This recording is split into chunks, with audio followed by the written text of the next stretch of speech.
Well, anyway, things are getting feisty, but we're just in time to go into a reaction video. I haven't done one of these in a while, so let's get it up.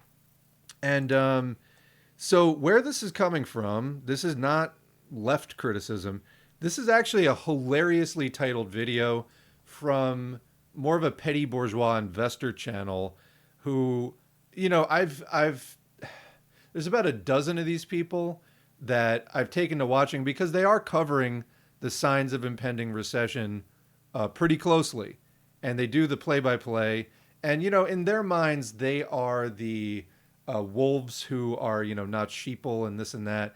And so they try to do their own investment research and they're going to become these like skilled master investors on their own because of their own research. I mean, a lot of these people, they're just scum. They're slime. In my opinion, they're like the lowest of the low. You got one guy, forget the name of the channel. He's a literal used car salesman. You got the guy with the sunglasses that walks around in the tank tops, Bordenaro. You got Reventure Consulting, who I think is the mildest of the bunch, but does more pretty intelligent housing, finance and economics research, housing market research. And but even he, leans into right-wing talking points at various times, although does give a bit more of a nod to like the average person. There's a super, super scummy fascist one, the Real Estate Ninja. Look this guy up just for like cringe value, the hair. But yeah, this guy's always going on about how like the middle class has to take back this country. It's full on just fascist MAGA crap. But anyway, all these people, they do follow the markets really closely. And so I watch some of these people just for the data because, you can strip it out from all the fascist middle class reactionary conclusions and, just look at, okay, there's going to be a recession. What does that mean for me as a communist, kind of thing. But so this is from another one, Eurodollar University. This guy comes like strikingly close at times to actually the very name of his channel. Here, let me put it up on the up on the screen here. And okay, there's the can I not just pause this? There we go. What do we do? There's the guy. All right, this is gonna be fun. He comes dangerously close sometimes to actually getting the big picture that capitalism is just dying. And this is the logic of capitalism, that it consolidates. Eventually, everything ends up in the hands of a very few people.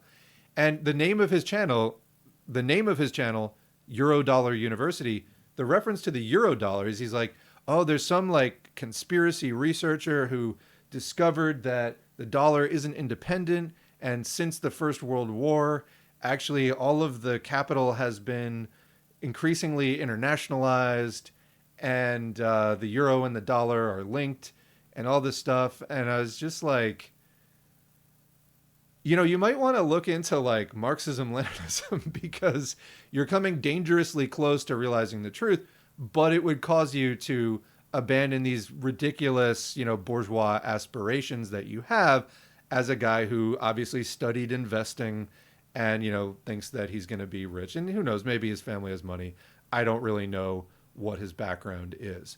But the hilarious title of this video is Communism is Infiltrating the World Because, all caps, of Economics.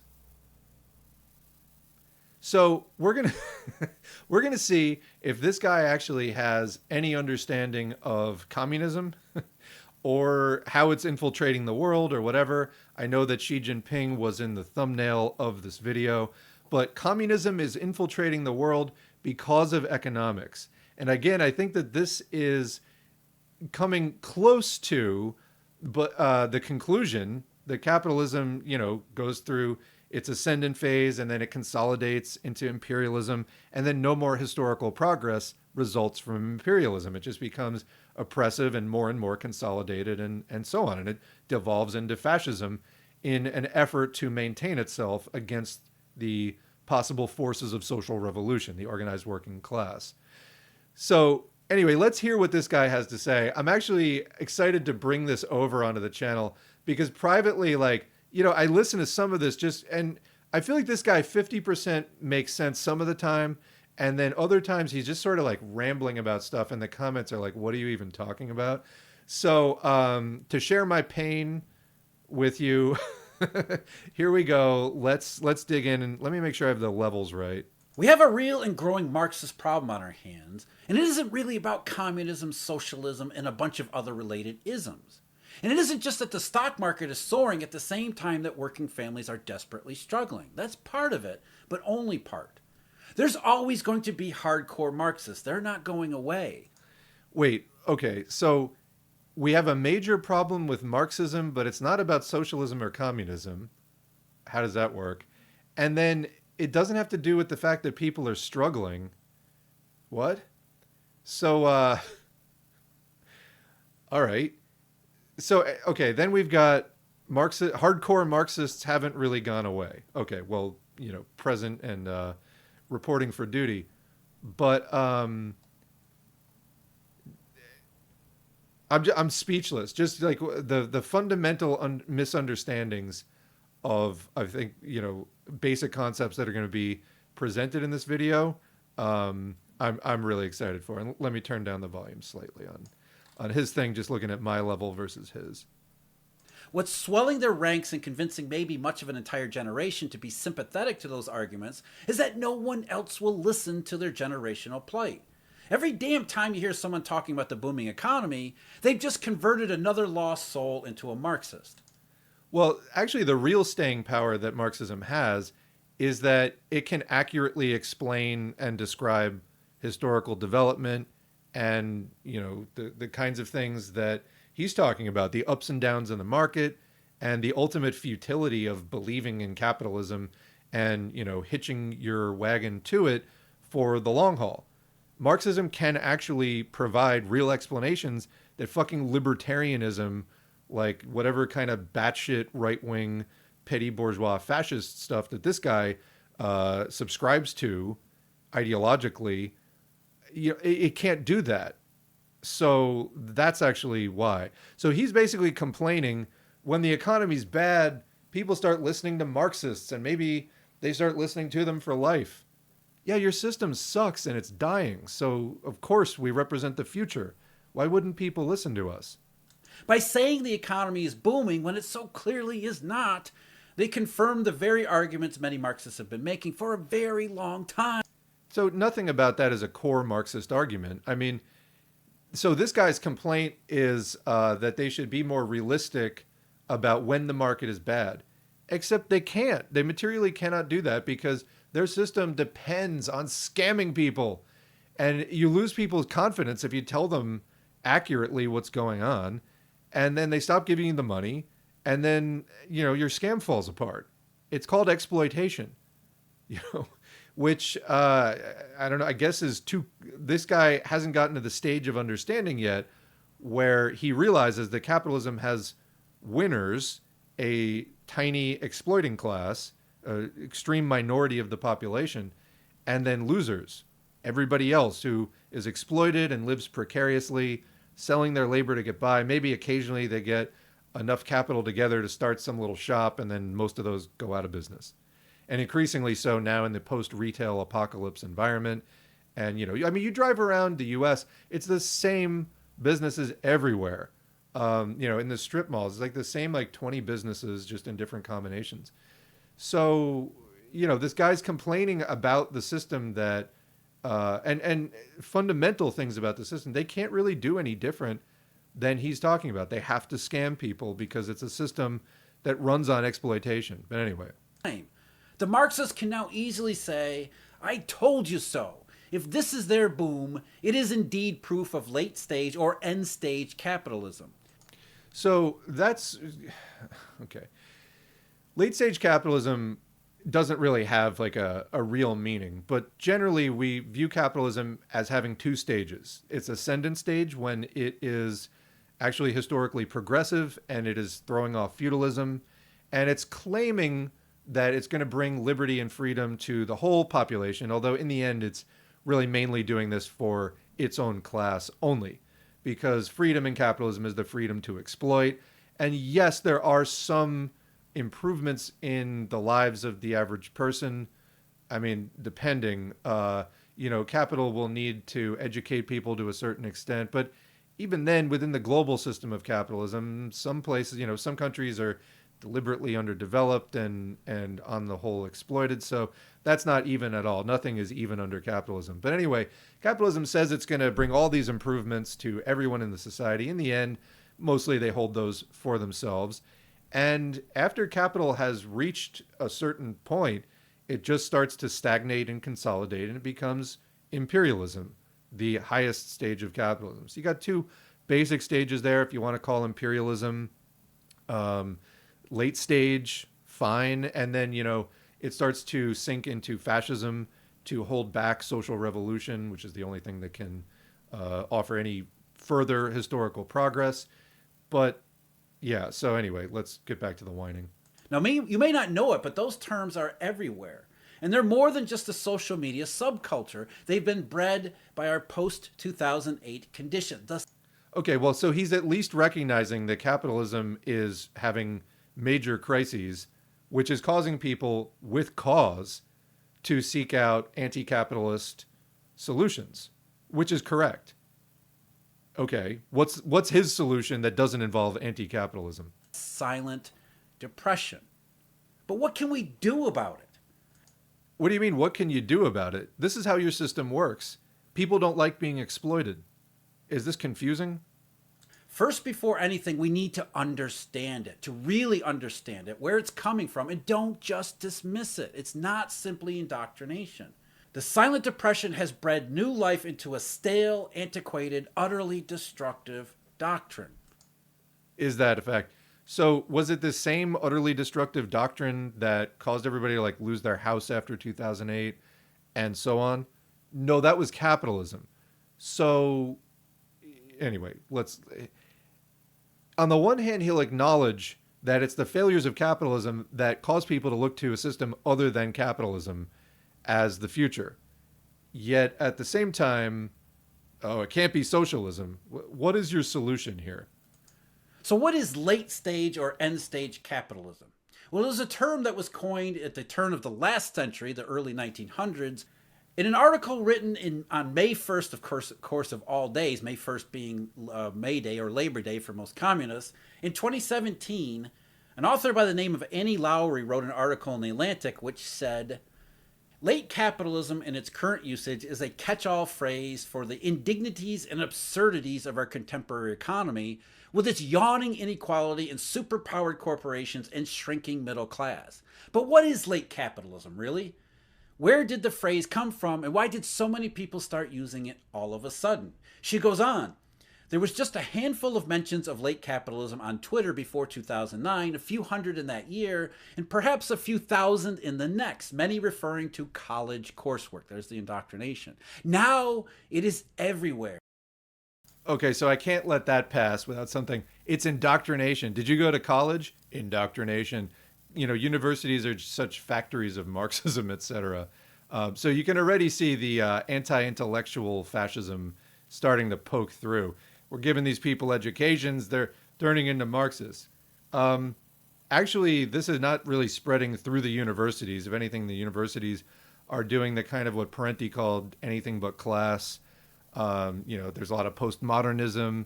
There's a lot of other things, but, various forms of liberalism.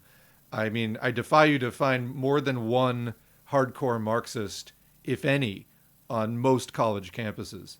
So that's just sort of ridiculous and just standard right-wing claptrap. But In thousands of social media posts and listicles aimed at millennials, news stories about modern malaise.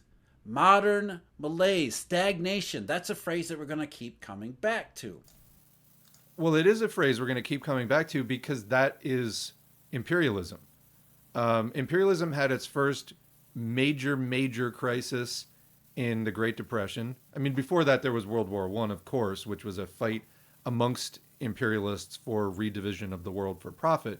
But then you had the major global crash of the Great Depression and the rise of fascism as a response to rising workers' revolution. I mean, the crash wasn't a response to that, but the fascism was. But it gets worse, as time goes on. Capitalism is less and less able to get itself out of crisis. The tendency of the rate of profit is to fall over time. And we did a community post on that recently, some research about how there was a big profitability crisis in the 60s and 70s. And of course, massive economic problems in the 70s, a huge crisis of capitalism. It came back with 2008. There was a brief period in the 90s where it sort of boomed and the revisionist Soviet Union was destroyed, a lot of that stuff being privatized. It became, new resources for capital to get its hands on and so forth, which previously hadn't been for sale. And then what happened? Then the U.S. is doing its war on terror. It needs to resort to increased, military aggression to expand markets. And now we're coming to a point where there are two major imperialist blocs, the BRICS bloc and the US NATO bloc. And they're coming into conflict because BRICS is saying, hey, we're here, we're doing capitalism, and we are strong, and we're looking to challenge you for redivision of the world again, and a bigger seat at the table in the global system of imperialism and exploitation. But anyway, this guy, I forget what he was even talking about because it's barely relevant. But let's continue. And this isn't just a phenomenon from the middle 2010s. You can still see late stage and end stage capitalism all over social media. Yeah, because it hasn't gone away. Why would people stop talking about it when all of the problems are just literally getting worse? This guy does housing market videos like twice a week. Why would you not think people are going, capitalism sucks? Why would you not think that? And of course academia, but in places far beyond both of those. In an article that was published not that long ago, just a couple months ago, it said this: capitalism, at least for a child of the 2008 economic collapse, presents a rather loaded phrase. When I reflect upon the term, images of Andy Warhol's, perhaps Norman Rockwell's visage comes to mind. Campbell's soup cans and freedom from want Thanksgiving turkeys. Even the economic system itself has been commodified. While these associations are deeply entrenched in American cultural identity, the negative implications of the system aren't exclusive to the shores west of the Atlantic. The talons of a capitalist economy have long been sunk in nations far from the white picket fences of the U.S., such that we must all live out the consequences birthed by the winter of its years. The almost satirical novelty of capitalist tropes masks a menacing truth bound to play out in a not distant future, underpinned by stagnancy, surplus population, and environmental breakdown. The common theme here is stagnation, malaise. The economy seems to have reached its final state. It can go no further. I mean, yeah, like the outdated mode of production, capitalism, the relations of production are holding back the economy. They're holding back social progress. It's holding back everything. And as we were talking about earlier, fascism responds to this by destroying the forces of production, deliberately holding society back from social revolution. So, I mean, yeah. I'm very curious what his counter to this is going to be. This is something that Marxists have been talking about and thinking about since Marx and Engels. That capitalism, if left to its own devices, would inevitably hang itself. It would reach the final state in which it would not be able to go any further. And anything that looks like it's proof of that state, to the Marxists, is a very specific signal. Because what most people don't realize about Marxism and communism and socialism is they're not meant to compete with capitalism. Instead, the socialist is supposed to take over from the capitalist. Once the capitalist has created a prosperous, wealthy society, led us to be free from want and privation and just minimal subsistence existence, the revolutionary comes in, takes everything over, and redistributes all of that equally among the population. So what the Marxists have been waiting for over a century and a half is that final proof that capitalism has indeed gone as far as it will take human society. So that's not really accurate. He got more of that right than the standard libertarian does, but that's not really accurate. So Marxists, first of all, do not hold that revolution can only come after a final crisis. Capitalism will keep going on until there is a revolution or until the earth is uninhabitable. Okay, so it takes a revolution to end it, no matter what kind of shape capitalism is in. And in fact, there were a number of socialist revolutions, proletarian revolutions in history, and that started building socialism. And that is a thing that happened. They were defeated in one way or another. The United States, you might have heard of this, did a thing called the Cold War, which involved spending huge amounts of money and military efforts and espionage to defeat socialism wherever it was being built. And then in the socialist countries, there's an internal threat as well from revisionism, or the entry of capitalist ideas into the communist vanguard. And just view the Sino-Soviet split playlist here on the channel for details of how the Khrushchev administration in the USSR was, how that went over in the international communist movement when it started to introduce more petty bourgeois lines and just basically do some classic revisionist things that would lead the USSR away from socialism. And indeed, they started doing capitalism again just a couple of decades later. So anyway, this is partly correct what he's saying and partly not. And yeah, it's true that socialism comes in from a revolution after the workers get sick and tired of capitalism's shit. And, as far as the stuff about distributing things equally, there is a principle in the lower stage of from each according to ability and to each according to work. And then the higher principle after the socialism is more developed and becomes communism, that it is from each according to ability and then to each according to need. But you're not able to do that right in the beginning. So, yeah, Marxism holds that just as the bourgeoisie, the capitalists, overthrew the feudalists in a revolution, or the feudal order in a revolution, so too would the proletariat do that after they became conscious of the class situation and felt that capitalism was holding society back. There would be that revolution. I still don't see any problem with any of this, but anyway, let's continue.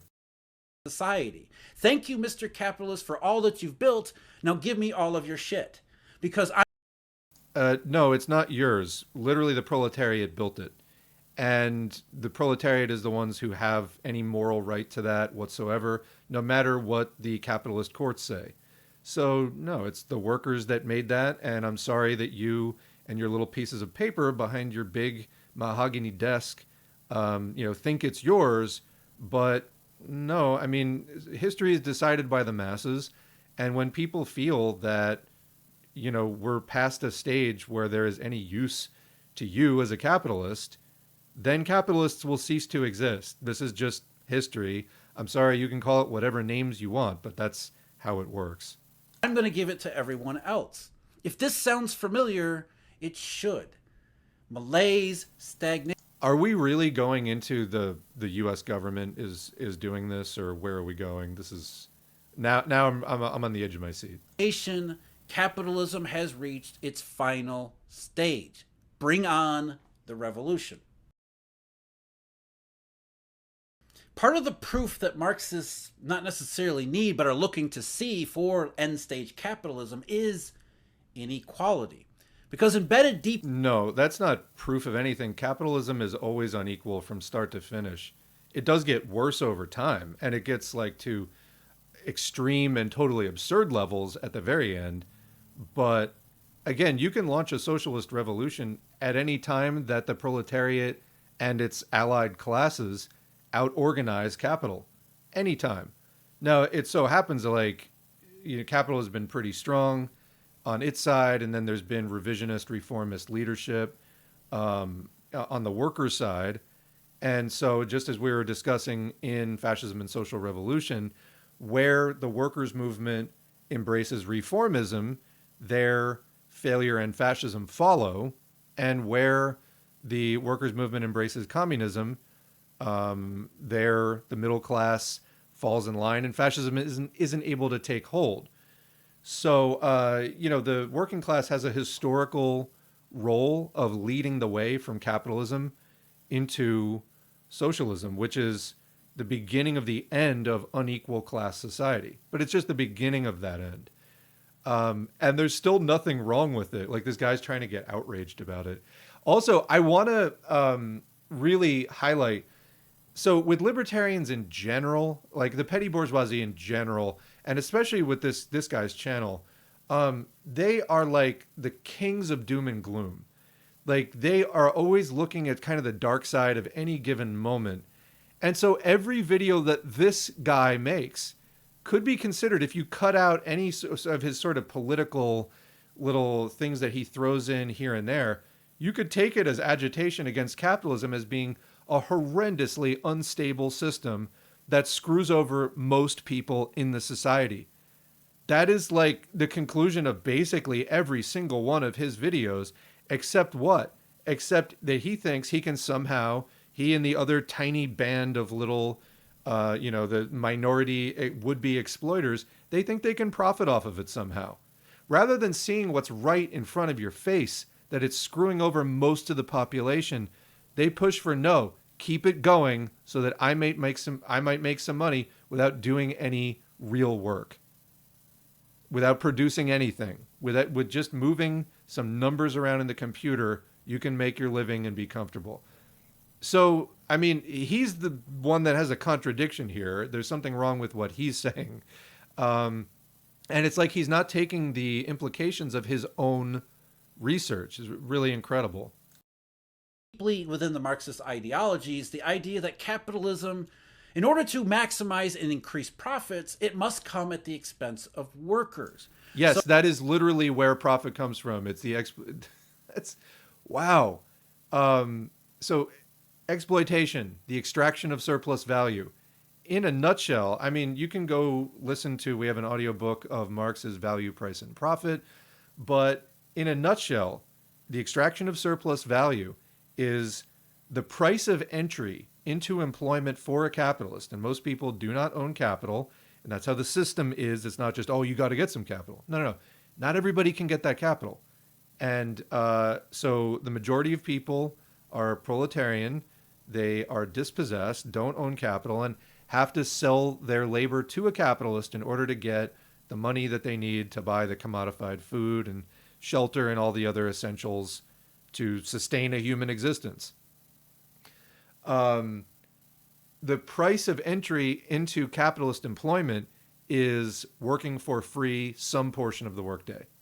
You get paid nominally for all of the hours that you were there, if you're getting paid hourly or whatever. But even when you're, not in a situation of outright wage theft, like you worked 8 hours, but you got paid for 6, even if you got paid for all 8 hours or whatever, the wage that you're paid is not the full value that you produced. You have to work some portion of the day above and beyond the necessary labor time as surplus. And it's this free labor that you're doing for the capitalist, which is exploitation. That's what it's about. So, yeah, I'm glad to see that you understand the system you promote. So as the business owner continues to maximize profits, they have to pay the workers less and less and less until it gets to an extreme point where the worker is impoverished by the limited and low pay. At the same time, the capitalist owner gets more and more wealthy, more and more greedy, more and more distant from the worker's perspective. I mean, some of that happens. That's not exactly why. It's not that they pay workers less and less necessarily. Again, the tendency of the rate of profit over time is that it falls. But, and to counteract that, they do have to go through periods of squeezing workers harder, increasing the rate of exploitation. So, I mean, there's some of that, but no, the natural tendency of capital is that it multiplies. So that kind of happens just part of the internal logic of capitalism. It's not because the bad capitalists are, not paying people enough. It just, that's how the system runs. So another point of just not understanding the basics. Again, this should sound exceptionally familiar, especially not just the last 15 years, but the last couple years. Inflation, the supply shock. Workers are indeed struggling, while over the last year and a half, stock market is soaring. The wealthy are doing even better than Yes, and it's just the last few years, of course. This has never happened before in the history of capitalism, according to this economist. ever before. It is more proof of the end stage state for capitalism. Therefore, now's the time to strike. It's time for revolution. We saw. So, first of all, we are nowhere near a revolutionary moment per se. The working class is not particularly organized. In fact, the organized working class is kind of percentage wise at an all time low. Now, people are being squeezed very high. There's a massive housing crisis, which again, this guy makes videos about regularly. Even basic transportation is increasingly out of reach, and so on. There is an across the board cost of living crisis. This isn't the first time that that's happened. And again, this guy knows that because he's covered inflation and everything else many times, as it has occurred over the last century. So this sort of like feigned ignorance or inability to connect the dots is, like, why are we just talking about the last few years? So yeah, we are going through a difficult time for workers as capitalists are squeezing extra hard to try to keep that rate of profit up over the long term, which is futile. But for the time being, they're going to keep extracting everything that they can. But anyway, what is your point? That people should like this or think that it's just some part of nature? Like, what is wrong with people trying to think beyond the system exactly? A bit of this in 2020 itself, especially in the United States. There was a lot of Marxist fever and furor in the country at the time that went away a little bit, but it has never actually gone away. As I was just quoting from that article in 2017, the idea of end-stage capitalism and the allure of Marxism has been steadily building and growing and existing underneath. Go all the way back to the immediate aftermath of 2008 with Occupy Wall Street. Occupy Wall Street didn't actually disappear. It disappeared from the front pages and from all news media, but it has sprung forth in all sorts of other directions with its hands and its tentacles stretching in every which. It's tentacles. Bro, you were talking about average working people. You were completely out of touch. This fucking douchebag, bourgeois aspirational stuff that you're doing here with the tentacles. You're talking about average working people who are trying not to get crushed by a cost of living crisis. And this isn't necessarily proof of some final crisis, although I guess it could be that, a thing that it takes, capital several decades to recover from. Usually what they've learned is that they do a world war to help speed that recovery. But, also when they do that in the past, there have been proletarian revolutions with each world war, which is why they're trying to avoid that. But yeah, so like, what is the point here? People should just get over it. I mean, that seems to be the conclusion of what he's saying. Anyway. Way. And the further the economy gets from actually booming, the more people it leaves behind, the more stocks soar, and the perception of the wealthy getting wealthy continues to rise with the share prices. Yeah, it's not just a perception. They are getting wealthier, and everybody else is struggling more. That's how this system works, and it's why we must end the system by organizing to end it. There's nothing wrong with that. It's natural. It's actually in most people's material interests to say, this system got us this far, and now it is past its expiration date. We have outgrown it. Society has evolved beyond the need for capitalism. That's actually what Marxism says, is that at some point, capitalism, it initially has a historically progressive role. And then after it's fulfilled that role, it just becomes oppressive. And the next revolutionary class is the working class that was created by capital, the proletariat. I mean, the proletariat is found throughout different stages of society, but never is it like the bulk of the population like this.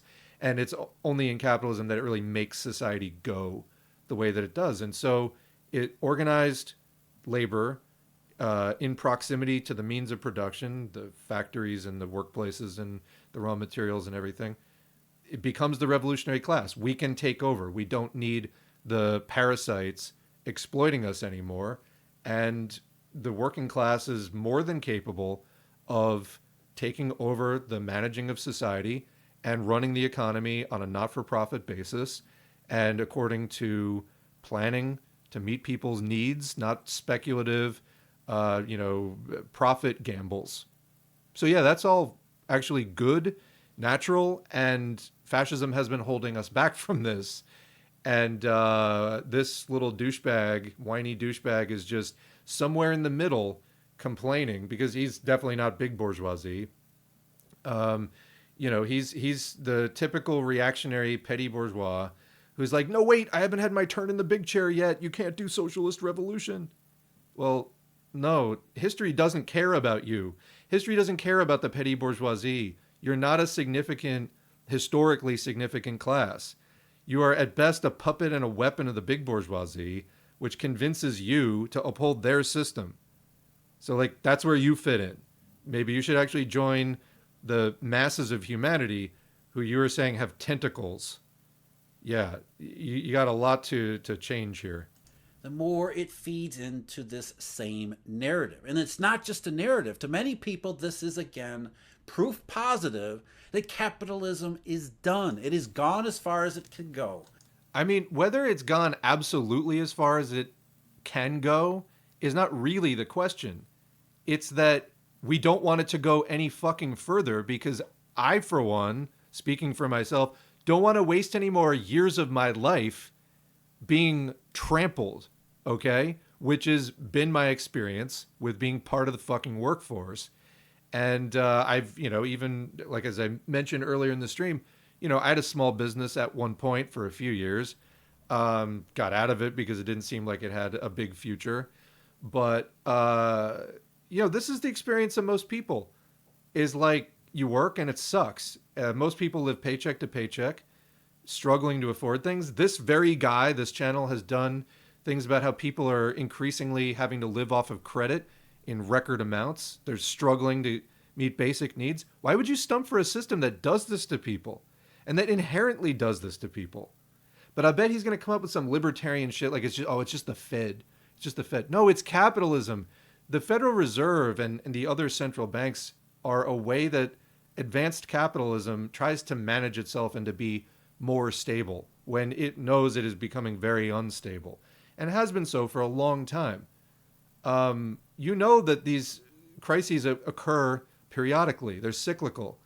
The economy booms and then it crashes. This is inherent to capitalism. It was described by Marx and Engels as crises of overproduction, and then there must be destruction of capital, and then the process can resume. This is like super common, but the whole outrage. Oh, and by the way, there was I must comment the other jab at like academia. No, it's not coming from academia. It's coming from just people becoming more class conscious and realizing, hey, this economy doesn't work for me. And I'm wasting my life. I'm getting no opportunities. And we have the technology to put people on the moon. But for some reason, we have gigantic tent cities in major U.S. urban areas. Something is wrong, and it's social and it's economic, and we could do differently with a new system. There's nothing wrong with that. That is a natural conclusion to reach when you're thinking about your class interest as a working person who doesn't own capital, doesn't live off of capital. So where's the problem here? What you get from mainstream media sources or from officials in the government whose incentive is to tell you all the time that everything is great. The central banks, the central bankers, what do they always tell you? We're doing a terrific job. The economy's just great. Everything is perfectly fine. And the more you can tell that's a lie, the more you look for alternative sources of not just information, but in all. It's not just because people think that that's a lie. It's because of the fact that things aren't good. It's not because the Fed lied to people. It's because people aren't living the kind of lives that they believed that they could live given our state of technological development and resources and so on. We could do better than this. Another better world is possible. People know it. It's nothing to do with the Fed lying. Like, any ruling class is going to try to preserve its, its class rule, and it's going to try to do that by persuading people that things are okay and that every other alternative is somehow worse. That's like super typical. It's because people are seeing with their own eyes this fucking system is screwing us over. You know? There's a million examples of this. It's also destroying the environment and making the planet uninhabitable, by the way.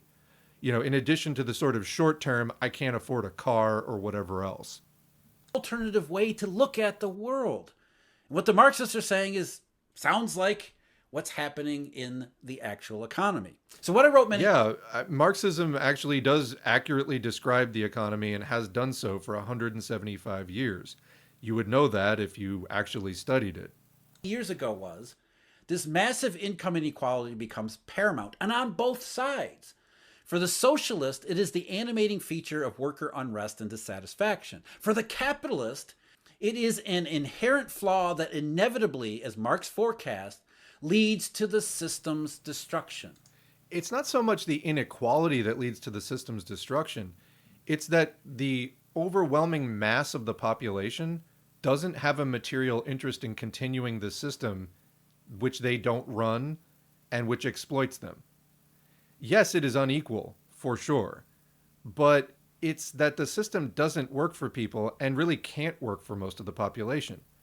And the more that people realize this, the more they try to agitate and organize to do something about it. That makes complete sense. But this is such a bizarre and stupid quote. This massive income inequality becomes paramount on both sides. For the socialist, it is the animating feature of worker unrest and dissatisfaction. I mean, we could have a better world, whether that's like specifically a realization regarding inequality. I don't know about that. But for the capitalist, it is an inherent flaw. It's not a flaw. It's how they make their money.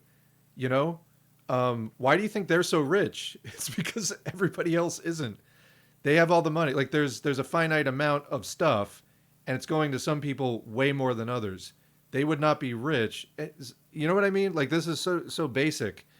And they're trying to make it out to be some, like, conspiracy of the Marxists whispering, he hasn't said that Marxism lies to people yet, which I'm a little surprised about, but I guess he really can't. This guy doesn't seem unintelligent to me, just politically backward, But just the inclusion of this little cartoon on the side, it's like the devious, scheming Marxist trio there. But you haven't actually shown that anything that we say is wrong yet. In fact, it's totally natural for people not to want to be exploited. Can you address that? Too much wealth concentrates at the top and can only concentrate at the top. Torches and pitchforks come not long after.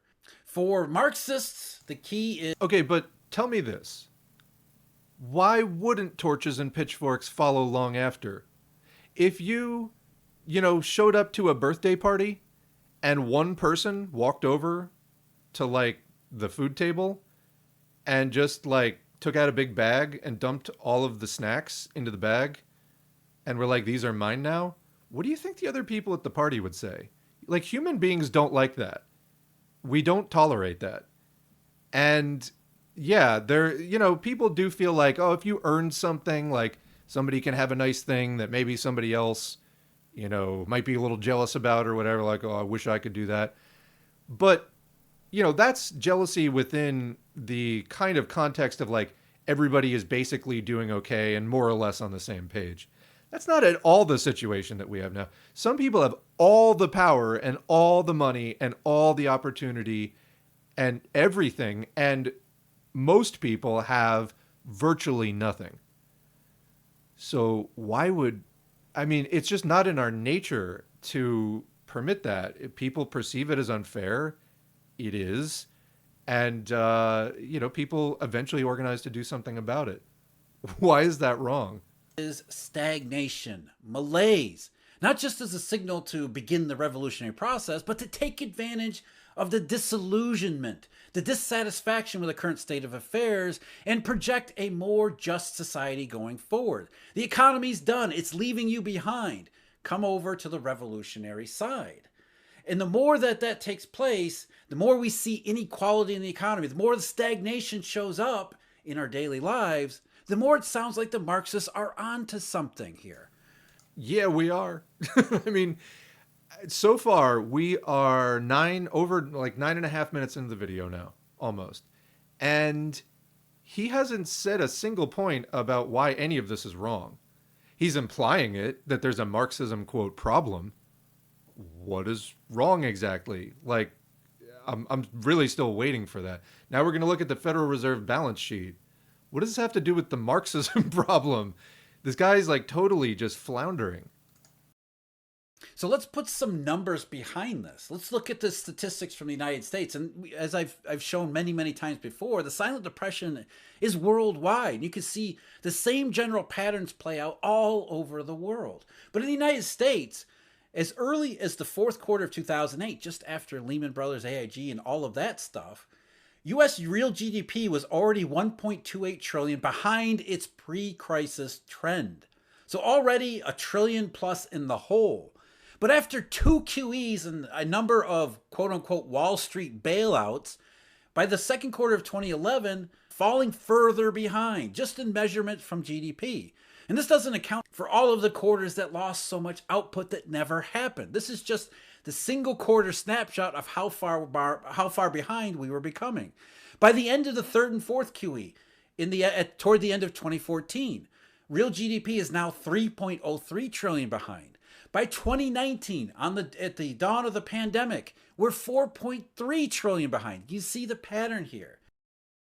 Yeah, it's like capitalism's having a massive, massive crisis that they might attempt to resolve in a world war, which is already sort of seems to be brewing between Russia, China, and the other BRICS countries, and USA, NATO.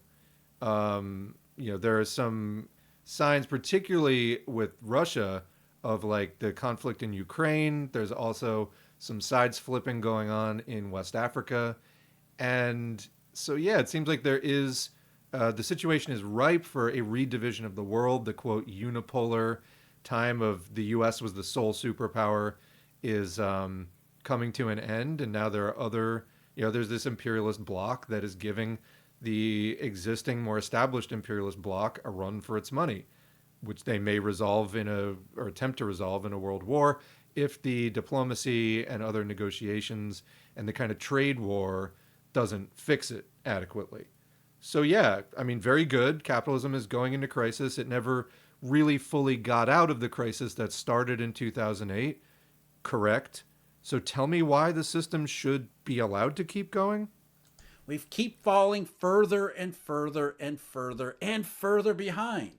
And despite all of the booming inflationary economics of the last several years in the post-pandemic age, real GDP as of the first quarter of 2024 is a staggering 6.2 trillion behind the pre-2008 trend. Stagnation, malaise, inequality. Those terms would not apply, or not apply as nearly as much, if GDP was anywhere close to that pre-crisis trend. Can you imagine what it would be like with 6 trillion more in output? That's almost a third bigger of an economy. An economy that's a third greater the size of what it is actually now. A hell of a lot of the problems in the US, political, social, and otherwise, would not seem so insurmountable. Okay, yeah. So there was a major crisis in 2008 that still is lingering, and the managers of the financial system are trying their damnedest, as we just covered in the last segment, to try to keep it from blowing up again. And actually, you should thank your lucky stars for like that it hasn't crashed further and sooner. That they have been taking all these measures to try to shore it up, and eventually it will hit because they can't kick the can. They keep kicking it down the road. Eventually, the can is so big it just breaks their foot.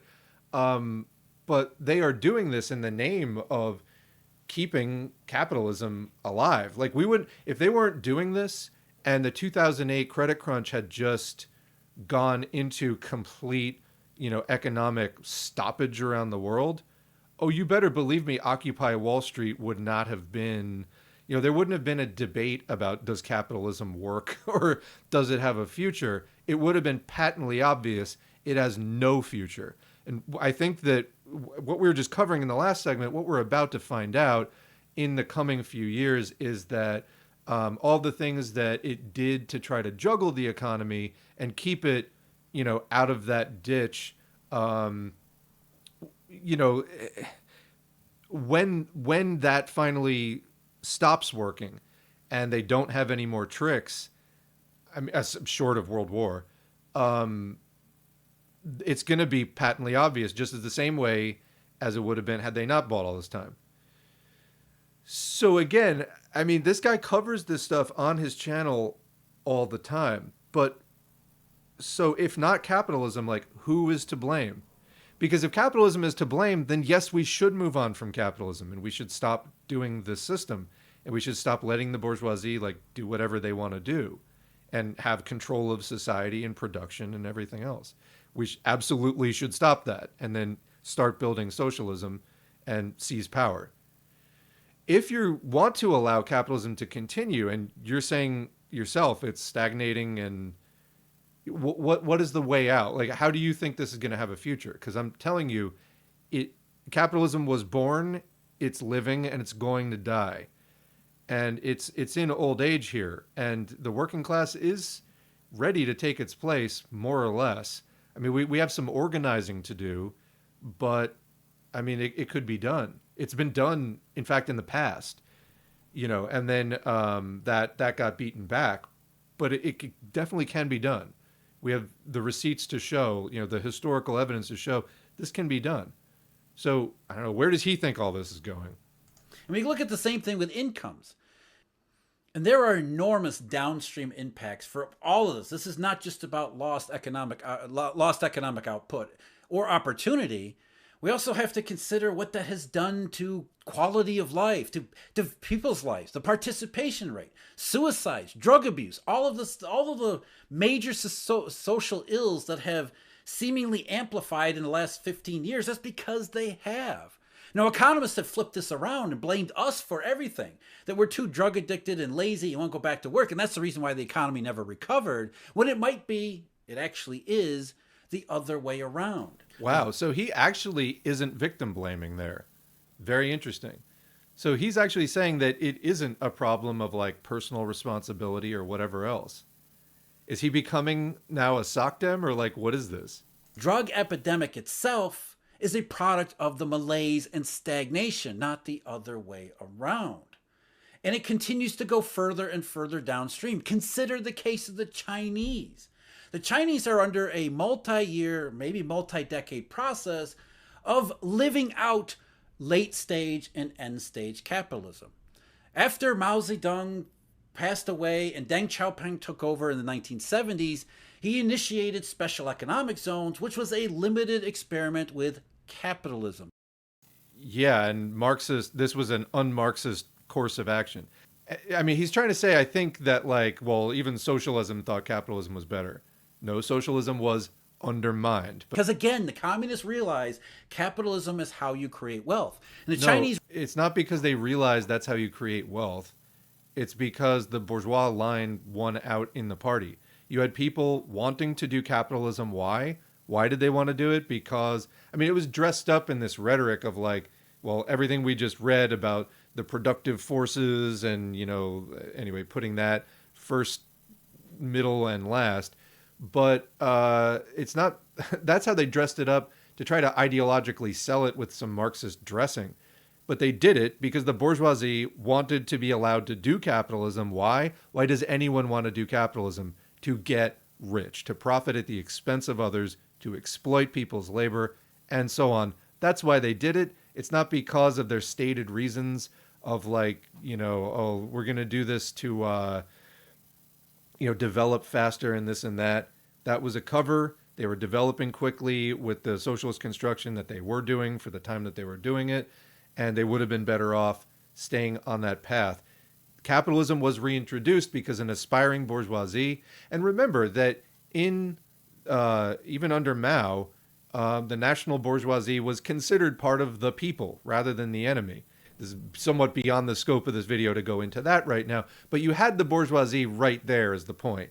And what did they want to do? They wanted to do what all capitalists want to do. They wanted to get richer. So they won out, and the bourgeois line in the party, succeeded in creating openings for capitalism to develop. And guess what happened? They got rich. Not a huge surprise, but it has nothing to do with socialism, as we were discussing in an earlier segment.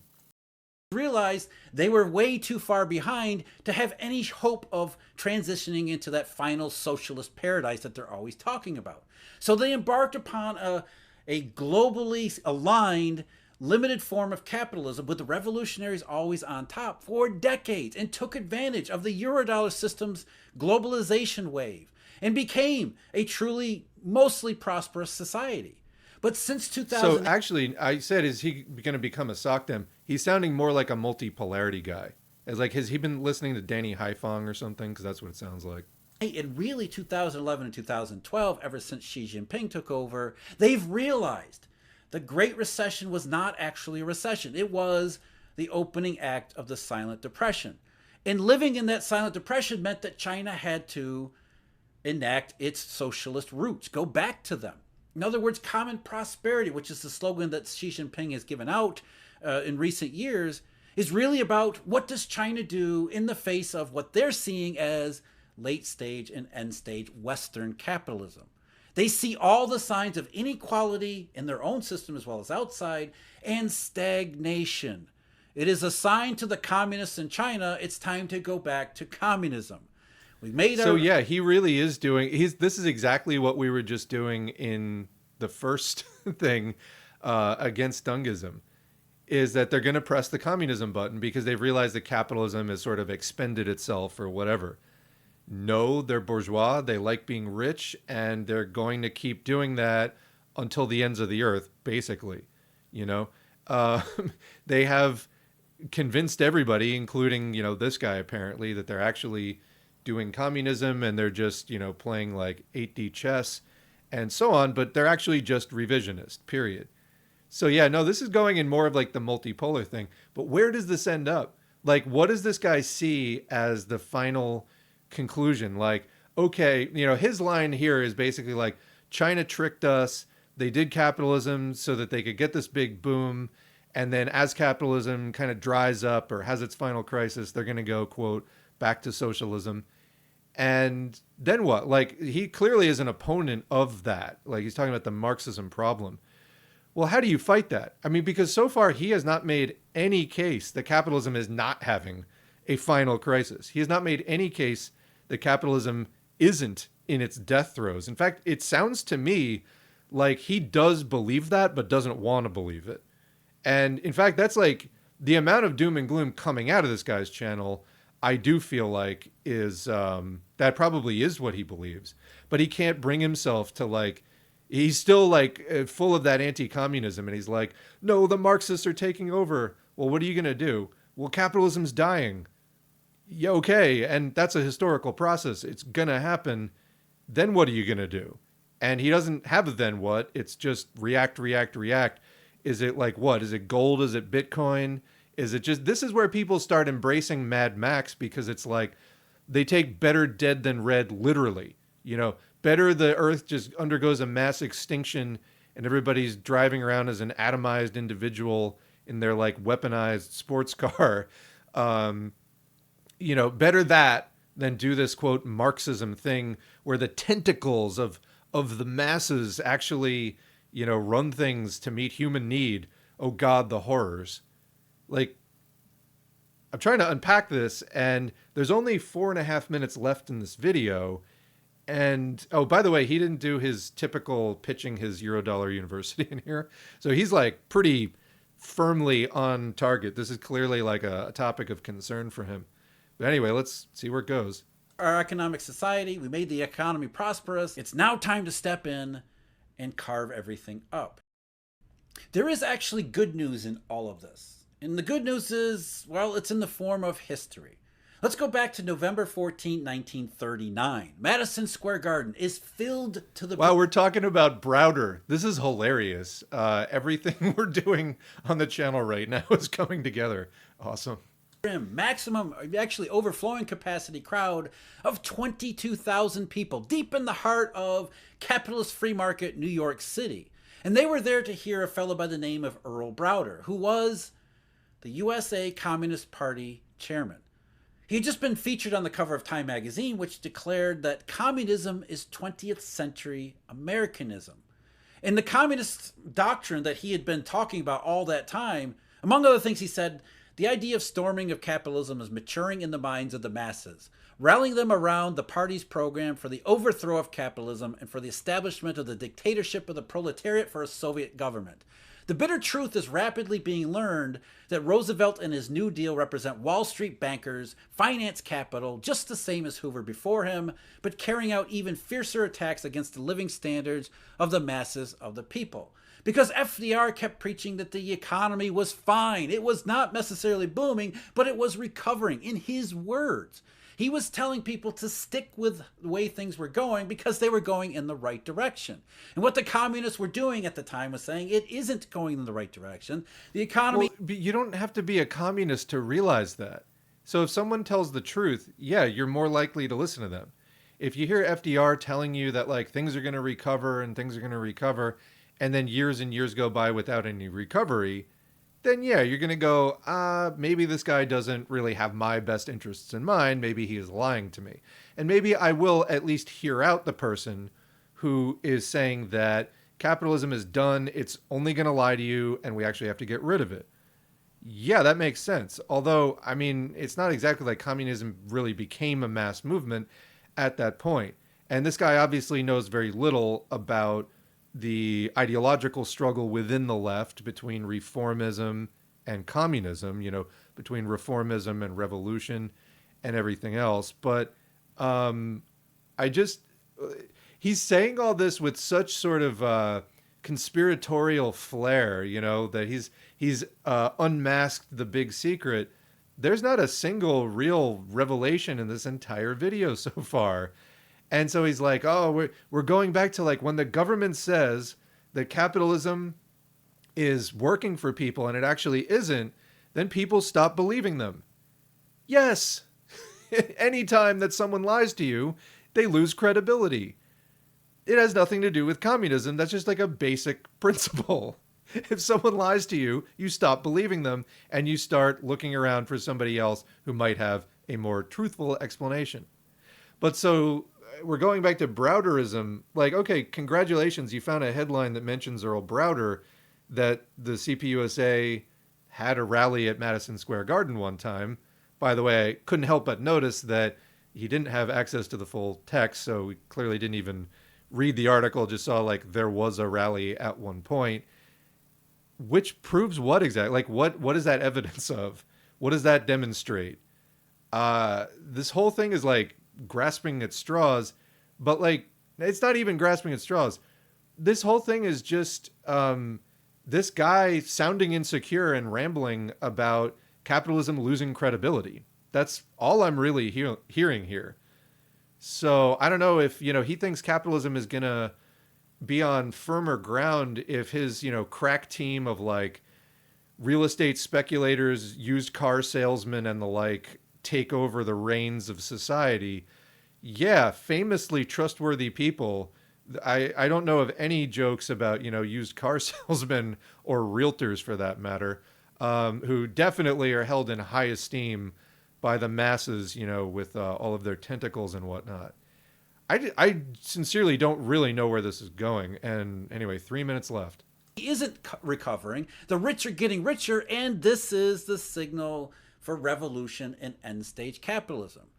Communism in the United States was never so popular as the 1930s, except maybe perhaps the 2020s if we're not careful. But therein lies the good news. It didn't spread after the 1930s, not because of Joe McCarthy and the Red Scare, but because the economy got back on track. Wow. How did the economy get back on track? How? How did it do that? So I think there was a thing called World War II. Like mass sacrifice, mass destruction, just mass murder. That's how the economy, quote, got back on track. And as far as it not being the Red Scare or Joe McCarthy, what actually happened? What actually happened is the labor movement got stronger than ever during World War II. And as soon as the war was won, they launched the Red Scare and McCarthyism and all of the anti-communist hysteria to try to rein it back in. And then the US, being in that unique position that it was in the post-war scenario, did have a booming economy, except it shifted to a permanent war economy. So the only way that capitalism was able to even give the perception of continued prosperity was by shifting to a mass murder on a permanent basis economy. That's what it did. So if you think that system is worth defending versus just average working people getting experience running society for ourselves and not for profit, then fuck you. I mean, that's inhuman. So that's how capitalism has managed to perpetuate itself, with endless war, with the weapons industry, with environmental destruction, and so on. That's how it's perpetuated itself. That's not a system worth defending. It's not a system worth continuing. And, that this guy sees it as a positive. That, well, at least we beat that whole communism thing. There was a world war. Tens of millions of people died. Entire cities were reduced to rubble. You think that was worth it? Because that's what I'm hearing. Capitalism wasn't done. It wasn't the final stage. It was just another one of those messy, painful, temporary deviations that we get in a free market society. Wow. So what actually happened is massive destruction of capital, which is exactly what Marx and Engels described, even all the way back to the manifesto, one of the first things they ever wrote, which is that capitalism suffers overproduction crises, and then it throws people out of work in order to keep prices high. If it creates too much abundance, it will undermine its own profits.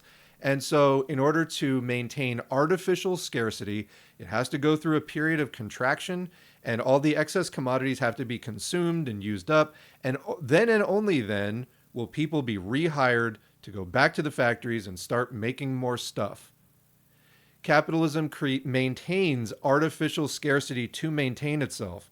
Capitalism emerges out of natural scarcity. In feudalism, there isn't developed industry. People are, subsisting and so on. I mean, the royalty gets more stuff, but I mean, even the standards that royalty live by are like nothing compared to, what is possible under capitalism. But what happens after a certain point is capitalism creates enough abundance that there isn't natural scarcity anymore. And we can actually make enough for everybody. But that isn't good for prices and profits, and so they have to artificially maintain scarcity through the boom and bust cycle. And when it gets really bad, as into late stage capitalism, imperialism, which has existed basically since the beginning of the 20th century. And by the way, you don't have to read all of Lenin's Imperialism, the highest stage of capitalism, to understand at least the basics of that. There's a much shorter piece we do have on the channel called Imperialism and the Split in Socialism by Lenin from 1916. And he lays out the character of imperialism. I'll just read it quickly. We have to begin with as precise and full a definition of imperialism as possible. Imperialism is a specific historical stage of capitalism. Its specific character is threefold. Imperialism is monopoly capitalism, parasitic or decaying capitalism, moribund or dying capitalism. The supplanting of free competition by monopoly is the fundamental economic feature, the quintessence of imperialism. Monopoly manifests itself in 5 principal forms: cartels, syndicates, and trusts. The concentration of production has reached a degree which gives rise to these monopolistic associations of capitalists. 2, the monopolistic position of the big banks. 3, 4, or 5 giant banks manipulate the whole economic life of America, France, Germany.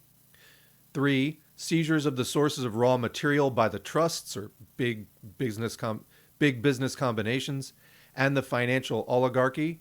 finance capital is monopoly industrial capital merged with bank capital. 4, the economic partition of the world by the international cartels has begun.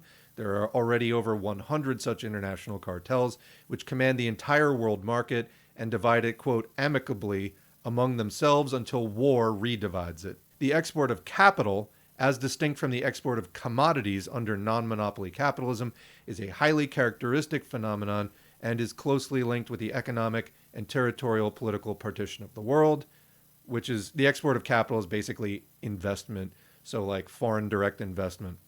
5, the territorial partition of the world, or colonies, is completed. So that's Lenin describing the age of imperialism in 1916. So as it gets into imperialism, the crises become deeper and deeper, as Rajani P. Dutt describes in Fascism and Social Revolution, and you need bigger and bigger corrections to try to do anything with it, such as a world war, massive destruction of capital, where then production can go back in to replace a lot of the stuff that you destroyed. So according to this guy, that's a good thing. He'll be cheering for World War III because it's going to save us, maybe, from Marxism, from the tentacles of the masses. This is a bloodthirsty, genocidal position. And that is basically what it means to be defending late-stage capitalism at this point. From time to time. And now here we are in the 2020s, after experiencing the 2010s, going through the same thing. So we keep feeding the Marxist machine. Every time someone says the economy is booming, you convince someone who might be on the fence that has nothing to do with it. What makes people into anti-capitalists, and then hopefully they find themselves coming over to actual Marxism and Marxism-Leninism, which is the most scientific and developed form of anti-capitalism. What creates that is getting tired of being exploited. It's not that a capitalist lied. That's ridiculous. It's how many once-in-a-lifetime economic crises do you have to live through in a 20-year period before you realize, hey, I think something is seriously wrong. I can't get anywhere in my life. I can't meet normal, major cultural and personal life goals. I just simply don't have the opportunities, or I got an education and there's no opportunities for me to actually work in that, and so on. And that overall society is being held back from developing to a more peaceful, futuristic world where actually a better standard of living is possible for all. And we actually eliminate problems created by capitalism, like homelessness and like lack of adequate medical care and just overall not having a dignified life. That's what makes people hate capitalism, is that capitalism kicks them in the face. That's why people don't like capitalism. This guy is so fucking clueless, so out of touch, so despicable in his just sheltered ignorance about what is going on. It's just, oh yeah, it's just the people who run the economy lie. No, conditions are bad for people, you fucking jerk. And actually, he covers this in like every video of how there's a cost of living crisis. So this is super selective reasoning on his part, and total refusal to just connect the dots. The system you're describing doesn't work for most people. That's why we hate it. The Marxists are onto something. Every time the stock market soars, it reminds them of how this capitalism, what they think of as capitalism, isn't. Oh wait, what we think of as capitalism. So this guy's got the inside scoop. Capitalism isn't what it looks like. It's not actually a system where there's enormous inequality in the richest country in the history of the world. There are big tent cities and many people dying of preventable illnesses because they're denied medical care. No. That's just what you think capitalism is. Excuse me? So what's the real capitalism? Yeah, is this coming down to like, oh, they're doing crony capitalism, or that's not real capitalism? These fucking libertarian jerk-offs, it always is the same stuff over and over again. No, just let the petty bourgeoisie do it. We'll do it better. Give me a break. Actually working. It's reached its final stage. It's time to take over, revolution for everyone. It's not enough to acknowledge and claim that Free market capitalism created all of this prosperous society that we have around us. The Marxists agree with it. That isn't an argument that a Marxist would have with you. Correct. Capitalism was at one time historically progressive. It contributed to human development. And then at a certain point, it holds back human development.